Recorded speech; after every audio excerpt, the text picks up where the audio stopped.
우리 인생에게도 특별한 날들이 있습니다. 부모님의 칠순이랄지 또 자녀들의 생일이랄지 교회도 특별한 날이 있습니다. 특별한 날은 정신을 바짝 차리는 것입니다. 아마 시계에 알람을 맞춰 놓으시고 주무셨을 줄 아는데, 우리가 이 세상 것을 위한다면은 지금 아마 고온히 잠을 자고 있을 터인데, 우리는 세상 사람들과는 분명히 다른 사람들입니다. 그런 은혜가 오늘 이 첫날 저에게 쫙 와요. 새벽에 종종걸음으로 교회를 향하여서 왜 온단 말인가? 교회에서 무엇을 육적인 것을 나눠주기 때문에 저렇게 교회를 향해서 달려온단 말인가? 오 주여, 오 주여, 은혜를 내려 주옵소서. 그런 마음이 이 목사에게도 쫙 밀려옵니다. 하나님께서는 하나님을 사랑하는 자, 그 뜻대로 부르심을 입은 자들에게는 모든 것이 합력하여 선을 이룬다고 분명히 말씀하셨습니다. 할렐루야. 그 말씀은 혹시 지금 우리가 어려움에 닥쳐 있더라도 그것이 곧 선으로 바꿔질 수 있는 기회를 하나님께서는 주신다는 말씀입니다. 오늘은 내 문제의 홍해가 갈라지게 하라는 제목의 말씀을 드릴까 합니다. 하나님께서는 아브라함을 만세천전부터 불러주시고 너의 본토 친척 아비집을 떠나 내가 지시할 땅으로 가라. 창세기 12장 유명한 말씀이죠. 특별히 하나님을 섬기지도 않았어요. 그 아버지는 데라라고 우상 장사하는 사람이었어요.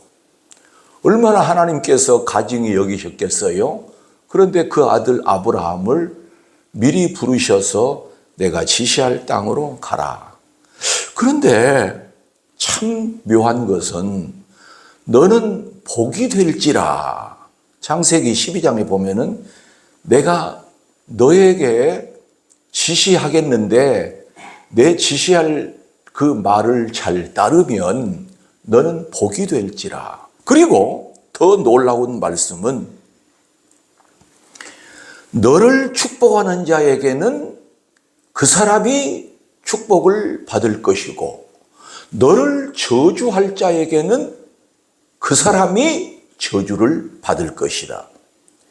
너에 대한 모든 것이 지금 다른 사람에게까지 영향을 미칠 것이다. 여러분, 하나님은 특정인을 내세워서 그를 통하여 복을 주시겠다고 말씀을 하십니다. 그러면 우리가 오늘 특정인이 될 수가 있다는 것입니다. 할렐루야. 특정인, 여러분 우리가 특정인이 아니고 누구예요? 우리가 특정인이에요. 하나님께서 아브라함을 부르신 것처럼 오늘 특별히 사랑하는 성도 여러분을 잠 속에서 이렇게 깊은 고난 잠을 자다가 일어나야지, 그런 마음을 주셔서 오늘 이렇게 새벽에 교회를 나오게 되었다, 그런 말씀이에요. 여러분, 우리도 아브라함의 자손입니다. 우리도 아브라함의 자손인 이유는 갈라디아서 3장 7절에 분명히 말씀, 그러므로 믿음으로 말미암은 자들은 아브라함의 자손인 줄 알지어다. 아브라함은 믿음의 믿음의 조상이었어요. 그렇기 때문에 그 믿음을 갖고 있는 사람은 아브라함의 자손이 된다는 것입니다. 또 아브라함은 복을 받는 대명사입니다. 아브라함처럼 복을 받은 사람이 없어요. 거기에는 육적인 복도 나오지만은 영적인 복. 여러분, 지금 이스라엘 사람들은 우리는 아브라함의 자손입니다. 우리는 아브라함의 자손입니다. 그것을 대단한 것으로 생각하고 있어요. 여러분, 신약 성경에도 보면은 아브라함의 자손, 특히 바리새인들, 서기관들 이런 사람들이 아브라함의 자손을 얼마나 많이 부르짖었는지 몰라요. 예. 그런데 예수님께서 겉만 아브라함의 자손이라고 말하는 사람을 향해서 뭐라고 말씀하시냐면은 이 돌들로도 아브라함의 자손이 능히 될 수 있느니라. 아브라함의 자손이라고 말로만 하지 말아라. 그 마음속이 얼마나 하나님을 향하여 달려가고 있으며 나로 말미암지 않고는 아브라함의 자손이 될 수가 없다는 것입니다. 세월이 지나고 이제 이삭의 시대가 오고 이삭의 아들 야곱의 시대가 옵니다. 야곱 시대에 하나님께서 이스라엘 나라에 큰 흉년이 들게 만드십니다. 그래서 이제 모세를 통하여서 큰 번성을 이루게 하시겠다고 해서 이스라엘 그 백성들 야곱의 식구들 70명이 애굽에 들어가서 처음에는 호화로운 생활을 합니다. 근데 여러분, 놀라운 것은요, 창세기 15장에 보면은 아직 아브라함 시대에 아직 지금 애굽에 들어가고 애굽에서 출애굽해야 할 시간이 많이 남아 있는데도 창세기 15장에 보면은 아브라함하고는 하나님과 횃불 언약을 맺습니다. 한번 따라서 해주시면 감사하겠습니다. 횃불 언약. 횃불 언약. 하나님과 이스라엘 백성 사이에 여러 가지 언약이 있어요. 언약이 있는데 아브라함과 횃불 언약을 맺는데 너 고기를 잘라 놓아라. 그래가지고 여러분 정육점, 큰 정육점에 가면은 이 고기를 가운데로 잘라가지고 쫙 걸어 놓잖아요. 그런데 놀랍게도 횃불이 그 안으로 샥 들어갑니다. 피식피식 불이 확 타면서 그렇게 지나가요. 만약에 너와 내가 약속을 어기면은 이렇게 고기가 쪼개지는 것처럼 고기가 너와 나 사이에도 네가 쪼개질 것이다. 그 언약을 잘 지키거라. 그렇게 말씀을 하십니다. 그리고 횃불로 언약을 맺습니다. 그때 뭐라고 말씀하시냐면은 네 백성이 400년 동안 애굽에 들어가서 괴로움을 당할 것이다. 이야, 하나님은 전지전능하신 분이시고 여러분 오늘 이 시간 그것을 우리가 믿어야 돼요. 하나님은 전지전능하신 분이다. 할렐루야. 여러분 그 마음을 갖고 나의 모든 생사 문제가 다 하나님께 달려있다. 나의 모든 생사 화복이 하나님께 달려있다. 내가 앞으로 사는 것, 내가 앞으로 우리가 어떤 길, 흉, 화, 복, 이 모든 것이 하나님께 틀림없습니다. 예, 여러분 그러한 마음으로 사시기를 주의 이름으로 축복합니다. 하나님이 세상을 주관하시는 것이지 사람이 절대 사람은 알지를 못해요. 그냥 아래 두더지같이 이렇게 땅만 허비다가 어디에 내가 먹을 어떤 벌레가 어디 없나, 응? 이리 쑤셔보고 저리 쑤셔보고. 여러분 원래 두더지는 그래요. 위를 쳐다볼 줄 모르고 아래만 계속 그러다가 지렁이 하나 나오면은 맛있는 지렁이가 나왔다. 응? 사람들은 그래요. 사람들은 알지 못하고 땅 아래 것만 생각해요.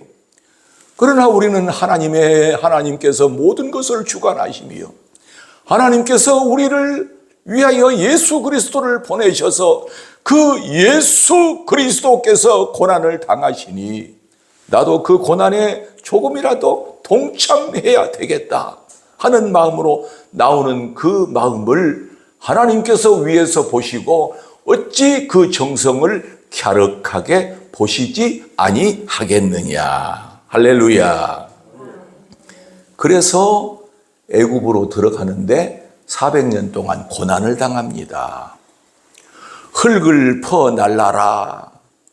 볏짚을 썰어서 그 안에 넣어서 발로 이기어서 이제 큰 피라미드를 쌓게 만들고, 그런데 그때 출애굽기 2장 23절에 보면은 그 고된 노동으로 말미암아 탄식하며 부르짖으니 그 부르짖는 소리가 하나님께 상달된지라. 할렐루야. 여러분, 하나님께 부르짖는 소리를 하나님은 외면치 아니하시고 하나님께서 들으신다는 말씀이에요. 그 이스라엘 백성이 너무 힘들어서 하나님이여, 하나님이여, 우리를 돌아보아 주옵소서. 왜 우리를 버려두신나이까? 여러분, 우리 주님이 십자가상에 달리셔서 나의 하나님, 나의 하나님, 어찌하여 나를 버리셨나이까? 우리 주님은 그런 고통으로 울부짖으셨어요. 그때 하나님은 그 많은 백성들을 구원하기 위해서 내가 그 고통을 당해야 한다는 것을 내가 잘 안다. 그리고 하나님께서는 그 고통 소리에도 불구하고 우리의 기도를 들으시는 하나님께서는 하나밖에 없는 아들의 외침 소리에 외면하셨던 거예요. 여러분, 한번 가만히 생각해 보시기를 바랍니다. 이스라엘 백성이 그 애굽 병정들이 휘두르는 채찍에 하나님께서 하나님께 탄식하며 부르짖으니 그 부르짖는 소리가 하나님께 상달되어서 모세를 통하여 그들을 구원하시는 것입니다. 그러나 하나밖에 없는 예수 그리스도의 부르짖음에는 철저하게 외면하셔서 그 하나님께서 그 자기 아들의 외침 소리에 외면하실 수밖에 없는 것은 그래야만이 자기 백성을 구원하실 수 있기 때문인 것입니다. 그래서 우리가 말로만 예수를 믿지 말고 입으로만 예수를 믿지 말고 그 고난에 동참할 때에 여러분, 예수 믿기가 만만치가 않다고 그랬어요. 그냥 자리에 앉아있기만 하면 천국에 쑥 들어가는 것이 아니에요. 여러분, 대개 가정에 어떤 그 특별한 시험과 어려움과 그런 일이 있을 때에 사람이 정신이 바짝 차려집니다. 직장 생활이나 사업하는 사람이 직장에 보너스가 막 많이 나오고 다른 사람들이 막 자기 직장을 막 부러워하고 또 사업도 잘 돼가지고 막 매출이 막 늘어나고 그럴 때는 별로 사람이 비장한 각오를 갖지를 못해요. 사람은 어쩔 수가 없어요. 그러나 철저하게 외면당하고 그렇게 믿었던 사람이 나의 돈을 가지고 주랭랑을 치고 자녀가 부귀를 시작하고 무슨 일이 뜻대로 되지 않을 때는 정신이 바짝 차려지고 이야, 지금부터 내가 정신을 차려야 되겠다. 여러분 예수 믿는 사람에게는 일부러라도 그런 시간이 필요하다는 거예요. 일부러라도. 그걸 주님께서는 바라신다는 거예요. 여러분, 그래서 그 고통 소리를 이제 하나님은 들으십니다. 그래서 모세를 택해서 바로에게 보내십니다. 그리고 바로에게 하나님께서 모세를 통하여 이렇게 말하라고 합니다. 우리가 광야에서 하나님께 온전히 제사를 드릴 것이니이다. 그러니 내보내라 달라는 것입니다. 그 애굽의 학정에 그 쓰라린 고통 때문에 우리를 내보내 달라고 그렇게 말씀하시지를 않고 뭐라고 한다고요? 우리가 하나님께 온전히 예배할 것입니다. 자, 자막을 한번 봅시다. 네.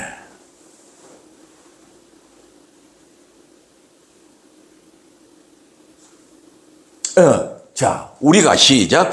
우리가 사흘길쯤 광야로 들어가서 우리 하나님 여호와께 제사를 드리되 우리에게 명령하시는 대로 하려 하나이다.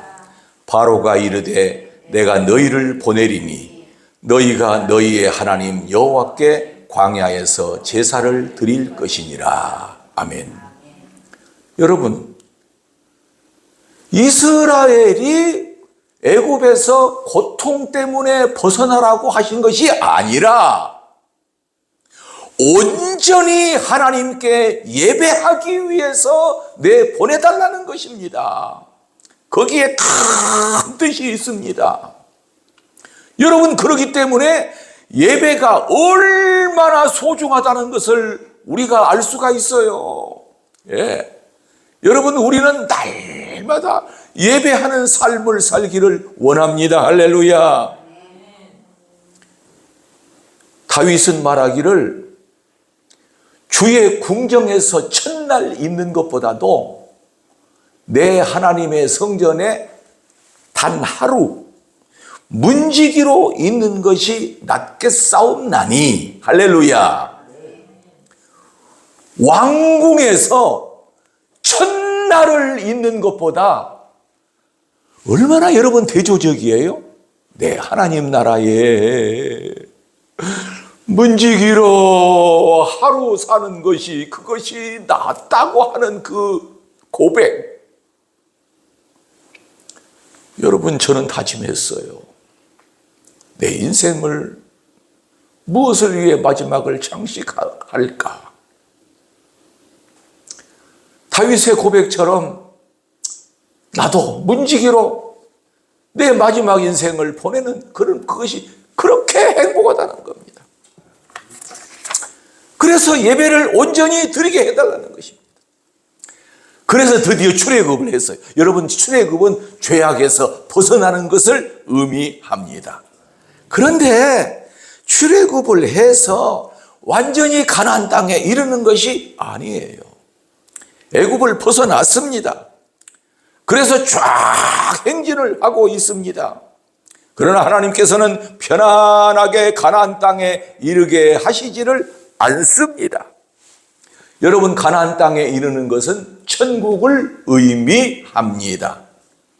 전혀 예상치 못했던 홍해라는 시퍼런 바다가 이스라엘 백성의 앞길을 막고 있는 것입니다. 사랑하는 성도 여러분, 하나님의 나라는 그렇게 쉽게 들어가는 것이 아니에요. 그냥 교회에 앉아만 있다고 하나님 나라에 쑥 들어가는 것이 아니에요. 홍해바다가 있습니다. 보십시다. 이스라엘 백성은 원망했습니다. 애굽에 매장지가 없어서 당신이 우리를 이끌어내어 이 광야에서 죽게 하느냐? 어찌하여 당신이 우리를 애굽에서 이끌어내어 우리에게 이같이 하느냐?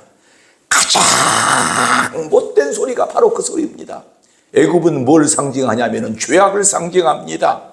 왜 우리를 죄악에서 벗어나게 했느냐? 우리는 하나님의 백성으로서 하나님의 나라를 향해 달려가고 있는데 나는 이 길이 못마땅하다는 겁니다. 다시 애굽으로 우리 돌아가자. 여러분, 그 뒤에 또 성경 말씀이 나옵니다만은 길어서 내가 줄였어요. 우리가 지도자를 하나 세우고 다시 애굽으로 돌아가자. 그것은 예수를 믿다가 조금 어려움이 있고 불평이 있다고 그래서 다시 옛날로 돌아가자는 거예요. 옛날로 돌아가서는 절대로 안 되는 겁니다. 예. 여러분, 하나님께서 이 귀한 일을 우리에게 특별히 허락하셔서 오늘 이 새벽에 나와서 하나님께 영광을 돌리고, 예. 이제는 우리가 살면 여러분 인생 앞으로 두고 보십시오. 금세 지나갑니다. 여기 장로님, 권사님도 앉아 계십니다마는 오랫동안 신앙생활을 하시고 굳건히 참으시고 굳건히 주님을 위하여서 순종하시고, 아마 무슨 간증을 한번 들어본다거나 할 때에는 1시간 갖고는 부족할 것이에요.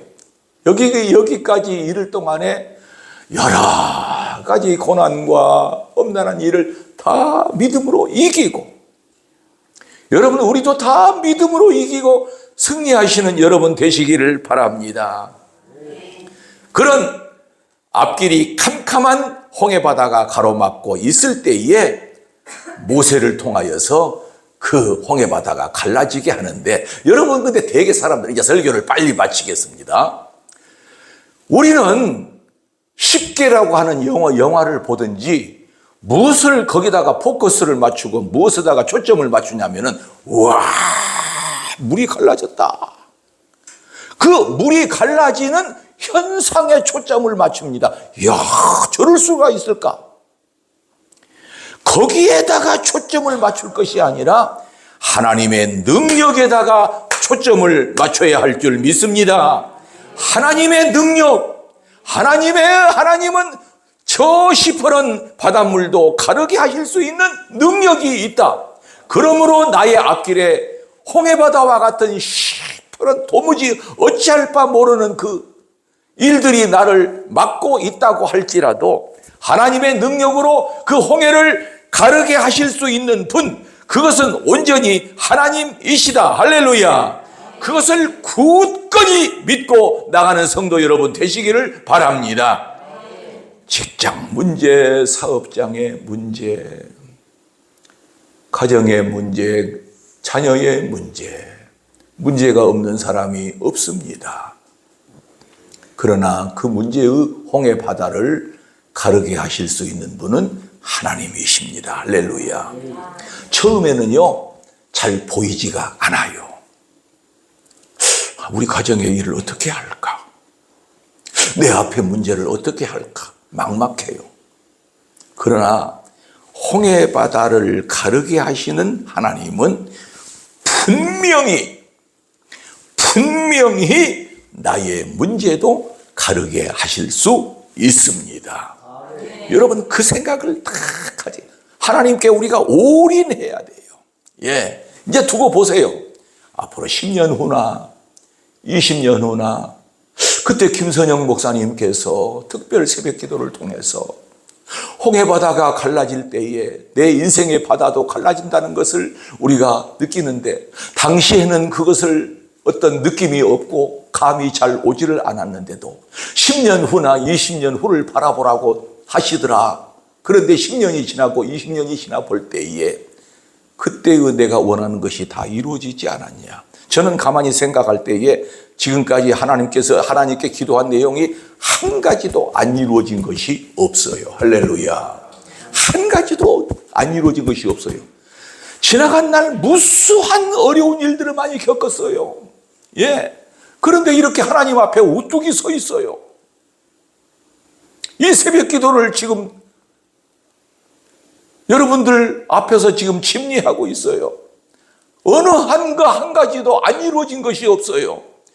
여러분이 생각할 때에는 구체적으로 돈 문제, 이런 문제, 목사님 그런 이야기가 다 이루어졌나요? 그걸 뛰어넘어서 전체적인 것을 볼 때에 나는 가만히 여기 강단에서 엎드려서 기도할 때 보면은요, 하나님께서 나의 소원을 안 들어주신 것이 없어요. 다 들어주시노라. 눈물로 고백합니다. 여러분, 오늘 그 시간이 되어지시기를 주의 이름으로 축원합니다. 사랑만